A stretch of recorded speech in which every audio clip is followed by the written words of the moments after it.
आखिर किस श्राप के कारण महादेव को काटना पड़ा अपने ही पुत्र का मस्तक। आइए जानते हैं इस बारे में। एक बार महादेव ने क्रोध में सूर्यदेव पर प्रहार कर दिया था। इससे क्रोधित कश्यप ऋषि ने उन्हें भयानक श्राप दिया। आइए जानते हैं इस श्राप के बारे में।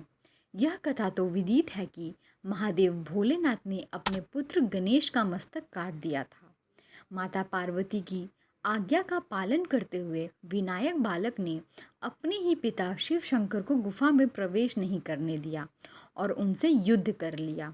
इसके परिणाम स्वरूप भगवान भोलेनाथ को त्रिशूल से बाल गणेश का सिर काटकर वहां हाथी का मस्तक लगाना पड़ा।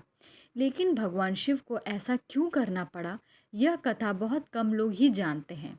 दरअसल इस घटना के पीछे छिपा था एक श्राप जो महादेव को ऋषि कश्यप ने दिया था। आइए जानते हैं इस बारे में।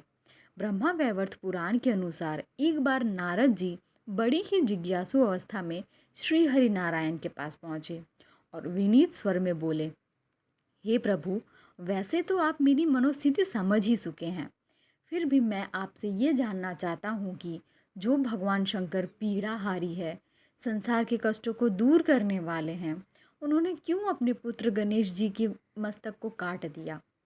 इस पर श्रीहरि विष्णु ने कहा, सुनो नारद, तुम्हें इसके लिए एक प्राचीन कथा सुनाता हूँ। महादेव के दो भक्त थे, माली और सुमाली। उनका किसी व्याधि को लेकर सूर्यदेव से युद्ध हो गया। माली और सुमाली पर सूर्यदेव ने अपनी तेज शक्ति का प्रयोग कर दिया। उनकी दारुण पुकार सुनकर क्रोधित महादेव ने सूर्यदेव पर शूल से प्रहार कर दिया, जिसके पश्चात त्रिशूल की चोट से सूर्य की चेतना नष्ट हो गई। वो अपने रथ से नीचे गिर पड़े। जब कश्यप जी ने देखा कि मेरा पुत्र मृत अवस्था में है, तो वह विलाप करने लगे। उस समय सारे देवी देवताओं में हाहाकार मच गया, संसार में अंधकार छा गया। तब ब्रह्मा के पौत्र तपस्वी कश्यप जी ने शिव जी को श्राप दिया। वे बोले, जैसा आज तुम्हारे प्रहार के कारण मेरी पुत्र की अवस्था हुई, आपको एक दिन स्वयं अपने पुत्र पर त्रिशूल का प्रहार करना होगा। आपको पुत्र का मस्तक कट कट जाएगा।